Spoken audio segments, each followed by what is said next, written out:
Hi friends, എല്ലാ കൂട്ടുകാർക്കും എൻ്റെ യൂട്യൂബ് ചാനലിലേക്ക് സ്വാഗതം. വിമർശിച്ചവരുടെ വായടിപ്പിച്ചുകൊണ്ട് ഇന്നലെ വീണ്ടും ഒരു റൊണാൾഡോ ഷോ. ലോകകപ്പിലെ ഉസ്ബെക്കിസ്ഥാനെ 5 ഗോളുകൾക്ക് പോർച്ചുഗൽ തകർത്തെറിഞ്ഞപ്പോൾ അവിടെ വീണ്ടും ഒരു ചരിത്രം കുറിക്കപ്പെട്ടു. കളിയുടെ 6-ാം മിനിറ്റിൽ തന്നെ ഗോൾ വല കുലുക്കിക്കൊണ്ട് CR7 അപൂർവ റെക്കോർഡ് സ്വന്തമാക്കി.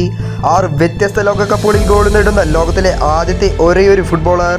അതെ, മെസ്സിക്ക് മുകളിലാണ് ഇപ്പോൾ ഈ റെക്കോർഡ്. അവിടെയും തീർന്നില്ല.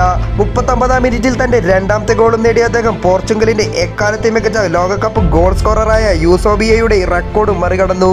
കഴിഞ്ഞ ആഴ്ചയിലെ മോശം ഫോമിന് ശേഷം റൊണാൾഡോ യുഗം കഴിഞ്ഞെന്ന് പറഞ്ഞവരോട് ആ പഴയ മാസ് പെരുമാറ്റത്തോടെ അദ്ദേഹം ക്യാമറയ്ക്ക് മുന്നിൽ വന്ന് വിളിച്ചു പറഞ്ഞു, ഞാൻ തിരിച്ചെത്തിയിരിക്കുന്നുവെന്ന്.